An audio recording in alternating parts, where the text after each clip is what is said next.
ከቅርብ ጊዜያት ወዲህ በኢትዮጵያ የተለያዩ አካባቢዎች ከትጥቅ ትግል እንቅስቃሴ ጋር የተያዙ መረጃዎች ተበራክተው እየወጡ ነው። ከሚታወቁትና ከተጀመሩት የትጥቅ ትግሎች ባሻገር ሌሎች አዳዲስ እንቅስቃሴዎችም አሉ። በተለይ በሰሜኑ የኢትዮጵያ ክፍል በሰሜን በኩል ትግራይ፣ አፋርና አማራ ክልል ውስጥ የትጥቅ ትግል እንቅስቃሴዎች ተበራክተዋል። እነዚህ አካባቢዎች ላይ የተጀመሩት እንቅስቃሴዎች የአዲስ ኃይል አስተላለፍ ማሳያዎች ናቸው። የኢትዮጵያ መንግስት ባለስልጣናት ደግሞ ደጋግመው እንደሚናገሩት ኤርትራ የህወሓትን ክፍፍልና የፋኖን ትግል ተመርኩዛ እጇን እያስገባች ነው። ኤርትራ በኢትዮጵያ ውስጥ የተፈጠሩ የውስጥ ችግሮችን እንደ ጥሩ አጋጣሚ የመጠቀም ልምዷ ከግብጽና ከሱዳን ጋር ያመሳስላታል። በአሁኑ ወቅት ኢትዮጵያን የከበበው አደጋ በዚያው የሚቃኝ ሆኗል። ከዚህ ቀጥሎ ህወሓትን ለመታገል የታጠቀውንና መንግስትን ለመታገል የታጠቀውን ኃይል ከቀጠናው ጉዳይ ጋር አያይዘን እንመለከተዋለን። ብርጋዴር ጀነራል ገብረ እግዚአብሔር በየነ ይባላሉ። ወዲያን ጥሩ የቁልምጫ ወይንም የትግል ስማቸው ነው። ወታደራዊን አመራር ለመጣል በተካሄደው ትግል ውስጥ ህወሓትን ተቀላቅለው በህወሓት ውስጥ ከተራ ወታደርነት እስከ ክፍለ ጦር አመራር ያገለገሉ ሰው ናቸው። የፌዴራሉ መንግስት ሰራዊት የሰሜን ዕዝ አስተዳዳሪና ምክትል አዛዥ ነበሩ። የትግራይ ጦርነት ከመጀመሩ በፊት በጡረታ ከመከላከያ ሰራዊት ተሰናብተዋል። ሆኖም ከዚያ በኋላ በወታደራዊ አመራር ተሰልፈዋል። ጀነራሉ በትግራይ ሰራዊት ውስጥ አርሚ 50 የሚባለው ልዩ ኮማንዶ ኃይል እንደገነቡ ይነገርላቸዋል። በአሁኑ ወቅት በአፋር ያለው የታጣቂ ቡድን አመራሮች መካከል አንደኛው ናቸው። እኚህ ጀነራል ከቢቢሲ ትግርኛ ቋንቋ አገልግሎት ጋር ሰፋ ያለ ቃለ ምልልስ ቆይታ አድርገዋል። ጀነራሉ በትግራይ ክልል ውስጥ የተፈጠረውን ፖለቲካዊ ውዝግብ በመጠኑም ቢሆን የጠራ ምስል የሚሰጥ አስተያየት አስፍረዋል። የህወሓትን ከሁለት መከፈል ተከትሎ በትግራይ አዲስ ትውልድ ተፈጥሮ የትጥቅ ትግል መጀመሩ ይነገራል። በእርግጥ እንደሚባለው በህወሓት ላይ የሚጨክን አዲስ ትውልድ ተፈጥሯል የሚለው የብዙዎች መነጋገሪያ ነው። አሁን ብርጋዴር ጀነራል ገብረ እግዚአብሔር በየነ ወዲያን ጥሩ ለቅድመ ትንተናዎች ማረጋገጫ ሆኗል። ጀነራሉ ህወሓትን በትጥቅ ትግል ለመጣል ተደራጅተው በረሃ ወርደዋል።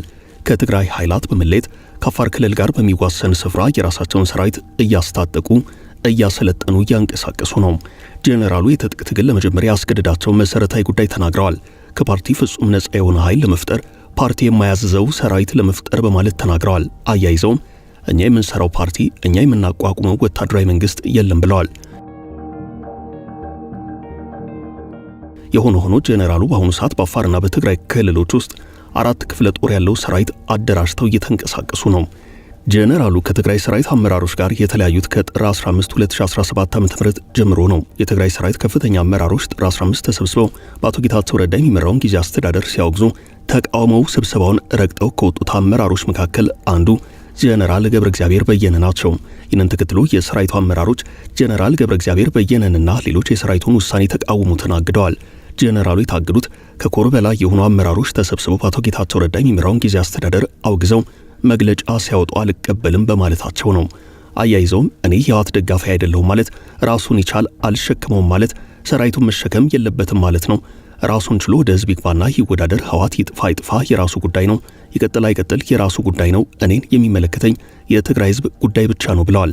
እንደ አይነቱ ፍትጊያ በጦርነት ውስጥ የቆየውን የትግራይ ክልል ዳግም ወደ ግጭት አዙሪት አይከተውም ወይ ተብለው የተጠየቁት ጀነራሉ እኔ ኢንተርናሽናል ጀነራል ነኝ፣ ይህንን ሆኜ የህወሓት ሚሊሻ መሆን አልፈልግም። ህወሓት ፓርቲያችን ነው የሚሉ የእርሱ ሚሊሻ እንደሆኑ ነው የሚቆጠረው፣ ሚሊሻነትን ደግሞ አልቀበልም ብለዋል።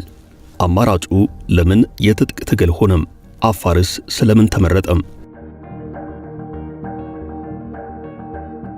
በእርግጥ እንደ ጀነራሉ ገለጻ ወደ ወታደራዊ እንቅስቃሴ የገቡት ልዩነታቸውን በሰላማዊ መንገድ ለመፍታት ሞክረው ሲያቅታቸው ነው።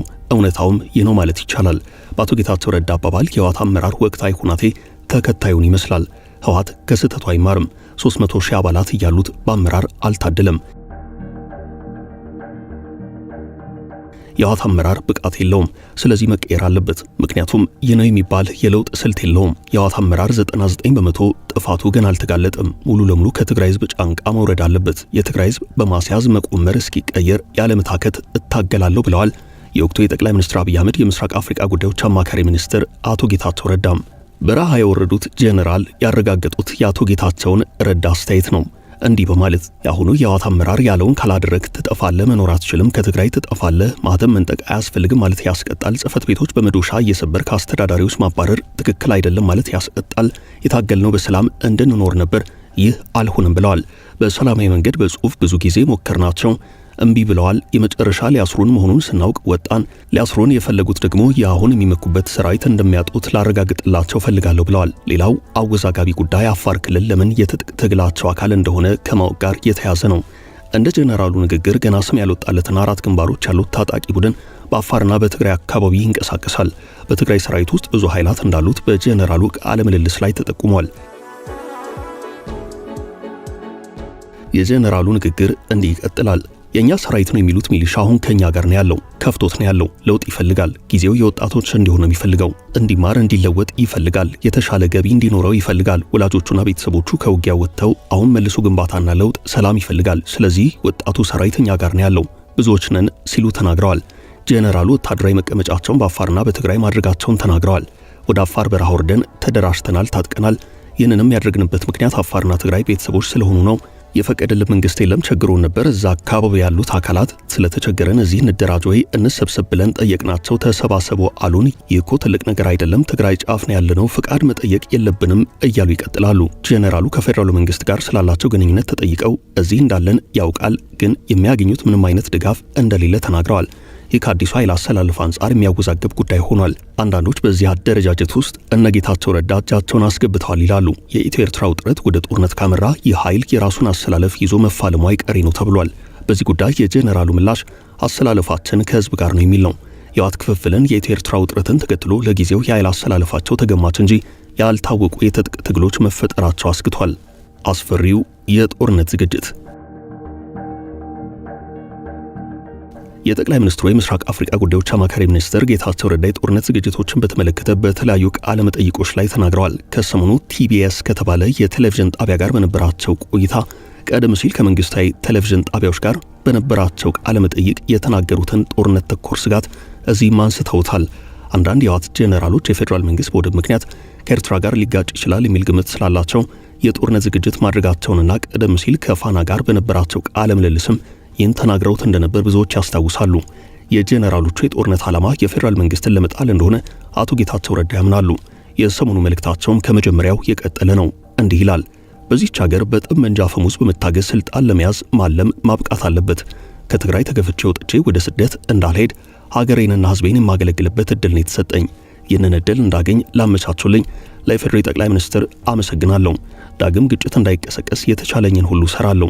በተሰጠኝ ኃላፊነት ቦታ በአፍሪካ ቀንድ ዘላቂ ሰላም እንዲኖር ለመስራት ከፍተኛ እድል ይፈጥርልኛል። ካሁን በፊት ግጭት እንዲፈጠር የነበረኝ ሚና ይበቃል። አሁን ወደ ተመደብኩበት ቦታ በአፍሪካ ቀንድ ሰላም እንዲሰፍን በመስራት ያለፈውን ጥፋቴን ለማካካስ እሰራለሁ ብለዋል።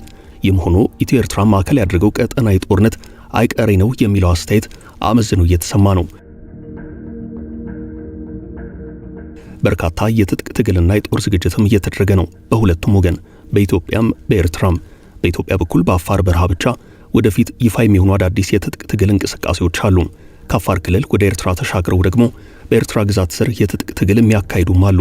የኤርትራ መንግስትን ለመጣል የሚንቀሳቀሰው ብርጌድ ንሓመዱ የተሰኘው ተቃዋሚ ኃይል ቢሮውን አዲስ አበባ ከፍቶ ወታደራዊ እንቅስቃሴውን አፋርና ትግራይ አካባቢ አድርጓል። ይህ ቡድን በኢትዮጵያ ለሚገኙ አባላቱ ስልጠና እየሰጠ ነው። ብርጌድ ንሓመዱ ወታደራዊ ስልጠና ማድረግ ጀምሮበታል በተባለው የአፋር ክልል በአዲስ አበባ ቢሮ ከፍቶ ቀጥሎ ሌላ ቢሮ የመክፈት እቅድ እንደነበረው የንቅናቄው አመራሮች ከቢቢሲ ጋር በነበራቸው ቃለ ምልልስ መናገራቸው ይታወሳል።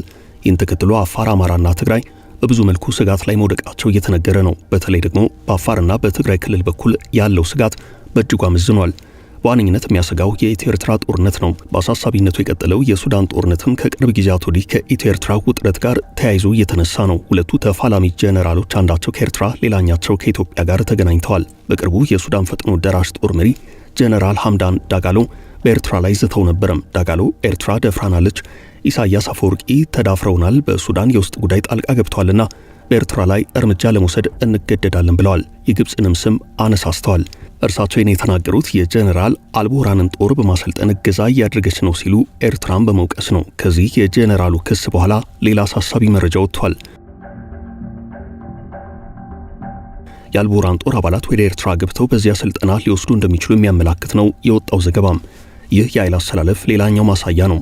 በሌላ በኩል ወደ ሶማሊያ አምርቶ የትጥቅ ትግል ለማድረግ ዝግጅት እያካሄደ ያለው የኦብነግ አንደኛው ክንፍ እዚህ ጋር መጠቀስ ይችላል። ይህም ክንፍ በመንግስት ላይ ቅሬታ የሚያነሳ ነው።